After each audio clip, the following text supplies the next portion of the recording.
Okay, good morning. Today, as we're recording this, we're about 1 week out from Christmas, and today I'm interviewing someone who's running for an office we've heard a lot about this year, and it's Angela Pressley, who is running for our district of the Public Service Commission, District 5, which is basically Northwest Georgia, all the way up here from the Tennessee line, all the way down to, I think, around Upson County, down sort of west and south of Atlanta. So, Angela, good morning. How are you? Good morning, Tom. I'm well. Thank you so much for having me here. Really appreciate this platform.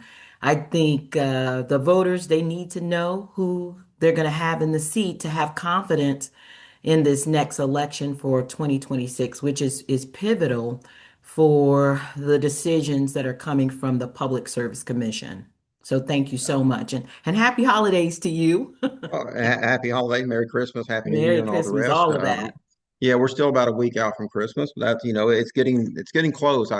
My sister called me to remind me that it was next week this morning. I'm thinking, oh my God, it's next week, and so yeah, I've got to go do a little shopping after we're done here today. But as always, I always start the video by allowing you or the candidate to basically just introduce yourself, tell us whatever you want to tell us about you personally, family, whatever it is that you find relevant. And so I'm just going to turn the floor over to you at this time to do just that. Go ahead.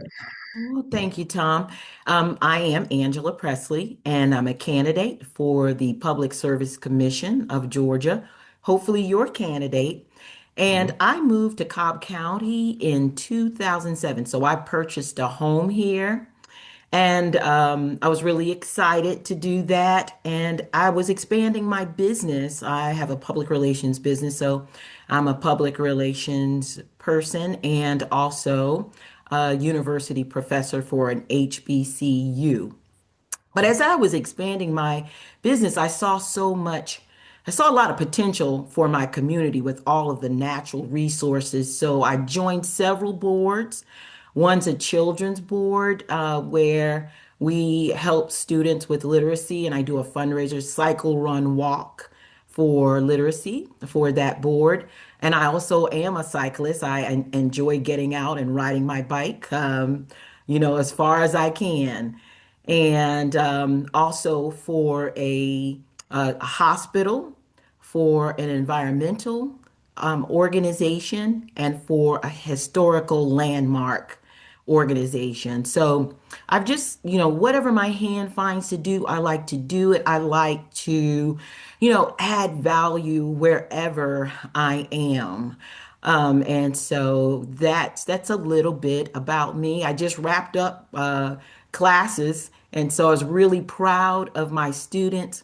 I think it's really important that, we can pass down knowledge. And so what I teach is what I practice. I teach business communication and intro to business. So I am sharing with my students the practice that I am doing. Oh, when do you sleep? Mhm. You're doing a Well, lot. listen, I want you to know, yeah, so when I get this board seat, though, some of those board appointments, they're going to have to go. Yeah, I was going to But say you got to clear the calendar a little bit oh there, but yeah, I'm going to absolutely clear my calendar. So, but it just, I like working with people, and I've been working with boards for a number of years, and a huge part of my business actually has been in energy and waste management. So I've seen a lot of the technologies out there for energy that I think that we can use in place of the oil and gas that we've been pushed to use through this current Public Service Commission. right. Okay. Well, so okay, thank you for all that. You're doing a lot.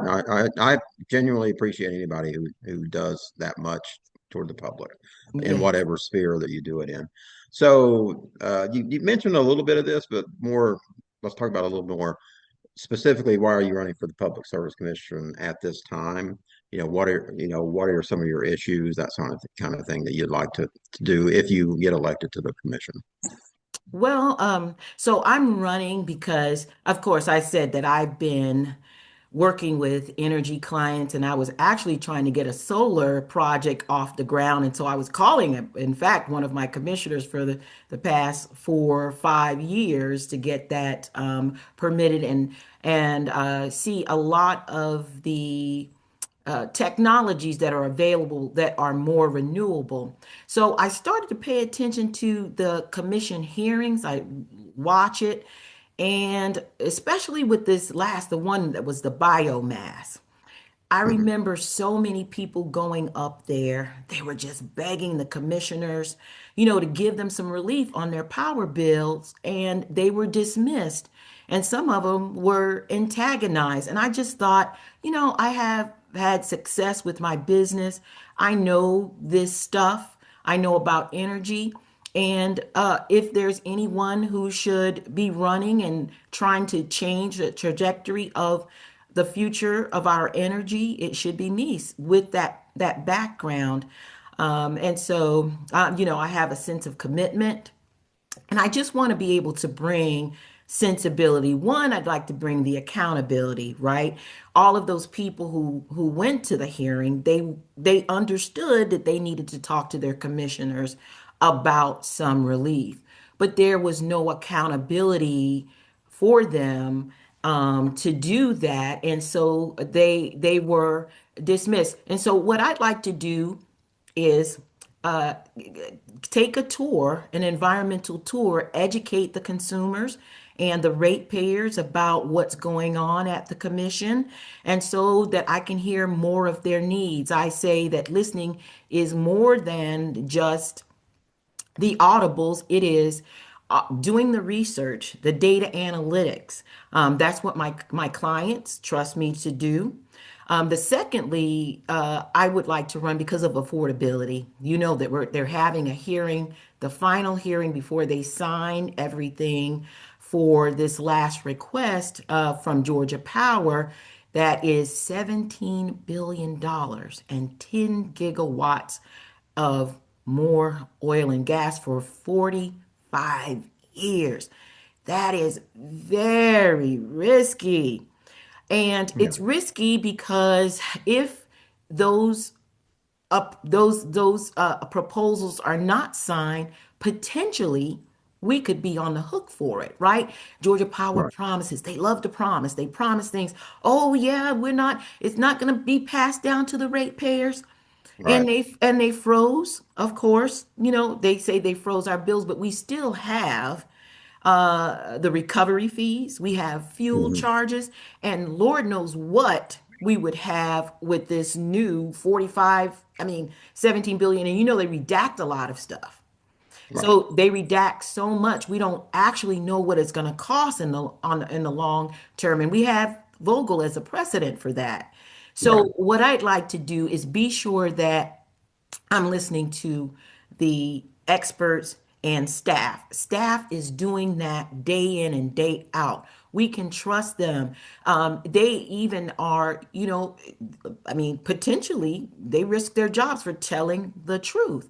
And I think Mhm. it's just so important that we can lower our bills. We can lower our bills if we add more rooftop solar. Right now, there's a barrier. People can't even get it. They can't afford to get it. And then if Right. we have the net metering, you can get credits back for what you don't use, but it's going to be less expensive. Battery storage, that's another way that we can reduce the bill. And so those types of technologies that lower the bills and so that it doesn't bring the burden to the ratepayer is what I plan to do. And thirdly, I'm an environmentalist. I mentioned all the natural resources that we have here in Georgia, beautiful trees. Georgia just has wonderful canopies. I hope we don't, you know, get rid of all the trees for these data centers. Right. And we haven't found out what the environmental impact. We know that data centers are huge water hogs. We know Mhm. that data centers they have noise pollution. We know that there's particulate matter, there's nitrogen oxide. There's a study by the CDC and Ryan Kometz that shows that when they come to communities, they are most likely to be in vulnerable communities where people don't have a voice. And with this current board, it seems like no one has a voice, whether you're rich or poor. No one really, well, yeah, the rich have a voice, but the middle class and lower income does not have a voice. But we're all ratepayers, right? We all Right. deserve the same consideration for what we do. So I'd like to be sure that we get a study and that study is passed to the data centers on what our climate looks like. We will have another bump because of Storm Helene. So we know that climate change is real. The ozone layers are real. It does change the environment. So you got all of the particulate matter, the nitrogen oxide, and then you have more oil and gas, all the CO2 emissions on top of that. So I'd like to get a study once I'm there on what the real impact is to the environment. During COVID, the outdoors is what all we had. And so Hmm. we have to protect our environment because protecting the environment protects people from health disparities, right? What good is Right. the planet if no one's here? Right. And so, Right. and it's our job, and it's our job to regulate that. Right. Yeah. Right. And it's my understanding that this meeting that we're talking about. By the way, people will watch this video that later on, but the meeting we're Yeah, it'll talking be about here two. is about a week before Christmas. It's scheduled right now for Friday that's coming up, but I've read that it's not really required until like next March. Why do you think they're rushing it like that? What, Yeah, what's it's not, you're right. It's what's not, the reason why that they're doing that? well, what have we seen as a trend with this board? We've seen the trend I just mentioned. People go to there, they beg. No, too much oil and gas, they beg. And so if we remember the two, we have Dr. Alicia and Peter. Hmm. Of Right. course, they're environmentalists. They've already said, Dr. Alicia's already talked about the health and what she hopes to bring, and Peter with the energy background and the technologies. If Right. they get on that board, I mean, when they're on that board to make the decision after March, to give them an adequate amount of time to study this, the direction they're going to go. They're going to Right. say no to this. They've been very vocal about saying no to this. And so this is just the last ditch effort. They know that they will not get all of just the egregious amount of energy that they need in oil and gas if it's not done before the March deadline. So, and before Peter takes his seat and Alicia Right. takes her seat in January. So, yeah, they don't want that to happen. No. So, it has to be December 19th to avoid them having any type of contribution to making the right decision. Yeah, and that's an important. I mean, we just went through the two elections this year, Yes. and a lot of people may not realize that Peter Hubbard, who won the District 3 race, has to turn around and run again next year because they're trying to get the Public Service Commission seats all realigned after the courts had shut it down for a couple of years, and the schedule got all messed up. So Peter has to run again next year when your seat is up as well, and so the importance of that, I think, is obvious too, because it's going to be 2 to 3 beginning in January, Hmm. Democrat to Republican. Yes. But in December, with 3 and 5 both coming up, you being the in the 5 race, we could have majority control of the PSC if we win both of those. If Peter wins again, and then Yes. you win. So let's talk about that a little bit. Uh, what is, I know you're probably new to politics. I don't think have you ever run for office of any kind before? I actually have. Oh, okay. So I you have actually have. experience. So Okay. I'm really not new to this. I do understand it. And yes, the lawsuits did stall many of the elections. And Hmm. so I will be serving 4 years. Peter, as you said, has to be reelected next year because he's only fulfilling that one. So yes, so it would be lovely. That's what I would say. It would be lovely for the people of Georgia to have three people who care about them and the struggles they're going through with six increases in 2 years, and then we'll have another one with Storm Helene and the fuel charges.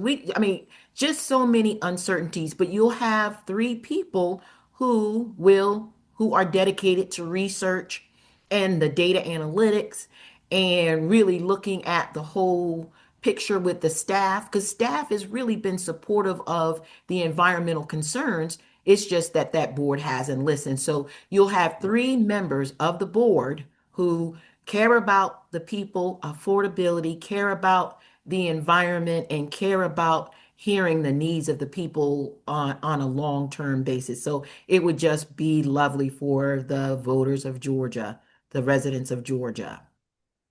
Okay. Yeah, it would.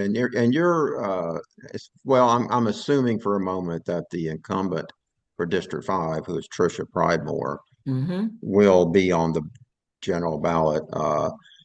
Talk about a little bit, how do you approach that? If you're, let's say you become our nominee and Okay. you're going up against her. She's Hmm. known for being very caustic, I guess you could say, or very mouthy. I mean, she's always got an opinion on everything, and sometimes it's a kind of a way out there kind of an opinion.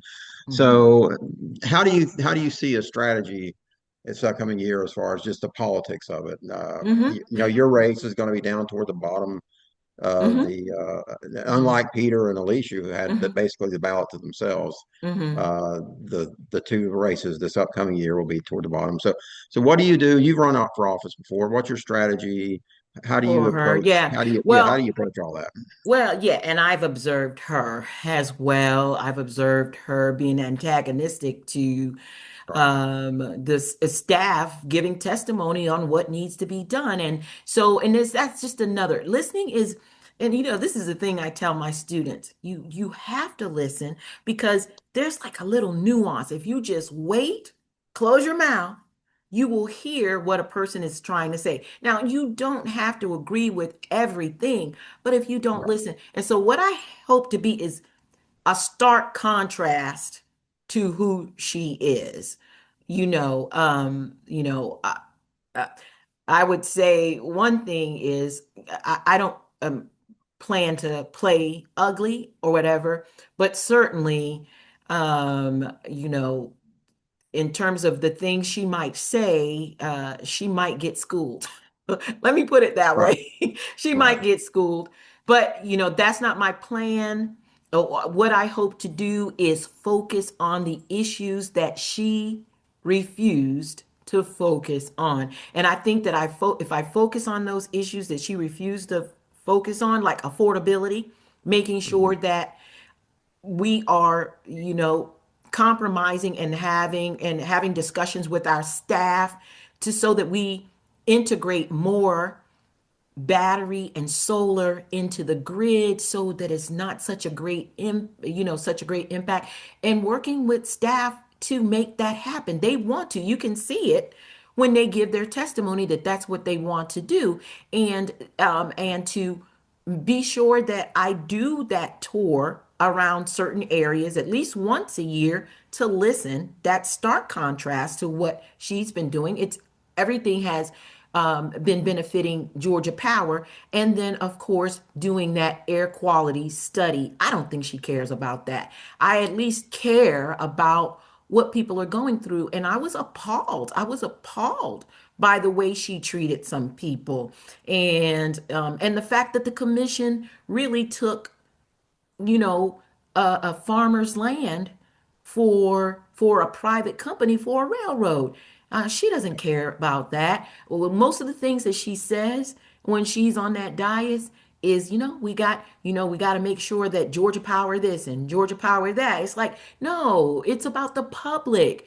We Right. are elected to serve the public and to have a balance in that grid. Of course, we can't just get rid of oil and gas altogether, but we can integrate enough of it that it doesn't have the environmental impact, and that we know these technologies and coal and oil are phasing out. They're not renewable sources. So we have to look at the future. And I tell my students that too. I'm like, yes, listen, you have to pay attention to the economy. You have to pay attention to, to politics and how it impacts your life, so that whatever you need to do, you can make those decisions. So yes, I would be a stark contrast. So that is my strategy, to let people know that they can trust me to do what I say I'm going to do. And in terms of those boards, that I'm a person who values integrity, that to the best of my ability, I know that there are things that I'm going to find out that I'm not going to like. But at least I can tell constituencies that and be transparent that, hey guys, I hope that I could do this, but I can't do this. But that's the integrity part, right? Letting people Right. know, being accountable, but also follow through. My clients, I have clients from small to medium to large, and they trust me. They have trusted me to follow through. Some of my clients I've had 12 years, 8 years. So those kinds of relationships, I understand how to build relationships. And then, so yes, and I'm almost forgetting my thoughts. I mean, I might be a little bit too passionate about That's fine. That's fine. Let a me little just ask bit you. Yeah, too let me ask passionate. you a And little then, bit. and no, the Go last ahead. thing I Go was ahead. thinking about, the commitment. All right. The voters can trust me to be committed. I've had my business over 20 years. When I commit to something, I commit. Right. Well, and you've committed yourself to quite a bit, which you gave before. So I think we can definitely trust you to do that here. I was going to go back a little bit. We were talking about the upcoming election, how Pridemore tends to be in the back pocket, I guess we could say, of Georgia Power. Mm-hmm. Mm-hmm. They're gonna throw a lot of money. They threw a bit of money in the one this past year, but they knew they had a majority in worst Mm-hmm. case scenario. Mm-hmm. This time, upcoming year, the majority's up for grabs. And so, Mm-hmm. given how much money you think Georgia Power is going to probably pump into her campaign, how much do you think you need to raise? Tell us how much the voters, how much you need to raise to do this Well, very I important. think, Do you have an idea of that, or go ahead? yeah, I think if I could, I think my goal should be 500 to 700,000. That All would right. be a comfortable race, because it's a statewide. That would be a Mhm. comfortable amount because it's a statewide race. There's a lot of travel involved. There's a lot of Yeah. literature involved. There's a lot of texting involved. That's a huge part of the campaign, and those Yeah. elements themselves are really costly. And so I'm going to be making phone calls. Making phone Right. calls, and I hope the voters will see that when they support me on for financial means, for whatever amount, that is going to be used. I'm going to steward that well, and they can trust me to use the money for the purposes intended. And so, lots of, billboards are a thing as well, but those mailers, oh, they're so expensive. You can't even imagine how expensive they are.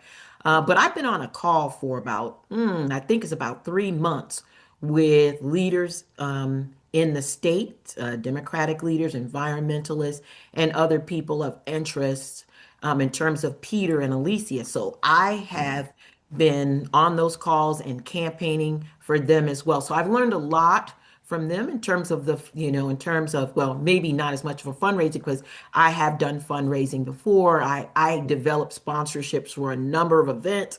So I'm really not shy when it comes to value added. And that's what I see. I'm bringing a value to the voters, and I hope that they can see that and invest in that value, so that they will have a third person on the dais that can make really good decisions in their interests.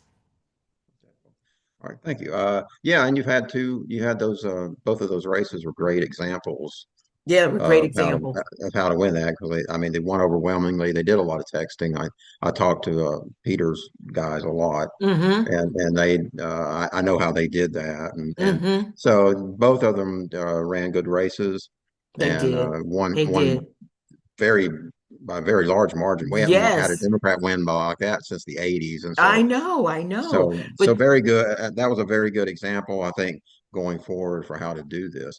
So, I mean, Angela, you talked about so much today, and I appreciate that. You've got a lot of background, you've got the experience, I think, to do this. You've Mm-hmm. run for office, so you have that experience. You're connected with various groups and organizations. So, I always like at the very end, since we've kind of gone through everything, to give every candidate a chance to give me your 1 to 2 minute stump speech on why people should elect Angela Pressley to be the next Public Service Commissioner. So the floor is yours. Let's hear it. Okay, so yes, so we're at an apex right now in terms of the trajectory of our energy future, right? It is really it's tantamount that we elect someone like me who you can trust, who has a sense of commitment, who has a sense of integrity, who has a sense of wanting to serve and follow through on the promises I make and explaining if I cannot.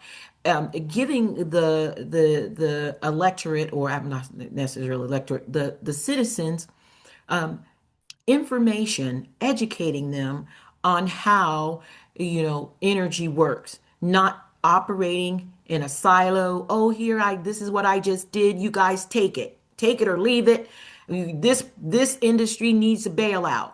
You can trust me that I'm going to work in your best interest. I've had a background in energy, and so I do understand that. I have a background and I've shown a history of working with people on the boards that I've worked on, and will have to give many of those up once I'm in the seat.